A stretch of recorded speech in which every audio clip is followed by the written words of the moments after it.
रामायण की कहानी।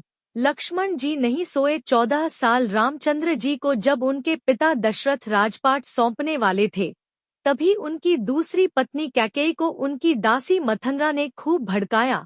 मंथरा ने कहा कि राजा तो आपके बेटे भरत को बनना चाहिए।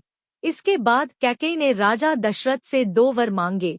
पहला, भरत को गद्दी मिलनी चाहिए और दूसरा, राम को 14 वर्ष तक वन में रहना होगा।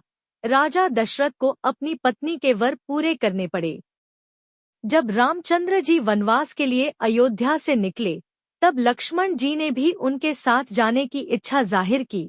लक्ष्मण के वन जाने की बात सुनकर उनकी पत्नी उर्मिला भी साथ जाने की जिद करने लगती है। तब लक्ष्मण अपनी पत्नी उर्मिला को समझाते हैं कि वह अपने बड़े भाई और मां समान भाभी सीता की सेवा करने के लिए जा रहे हैं।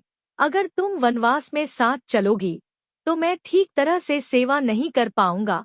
लक्ष्मण के सेवा भाव को देखकर उर्मिला साथ जाने की जिद छोड़ देती है और महल में ही रुक जाती है। वन में पहुंचकर लक्ष्मण भगवान राम और सीता के लिए एक कुटिया बनाते हैं। जब राम और सीता कुटिया में विश्राम करते थे, तब लक्ष्मण बाहर पहरेदारी करते थे।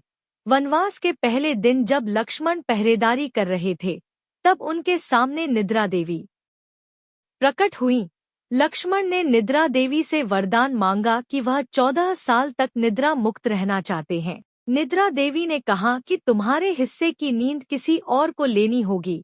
लक्ष्मण कहते हैं कि उनके हिस्से की नींद उनकी पत्नी को दे दे।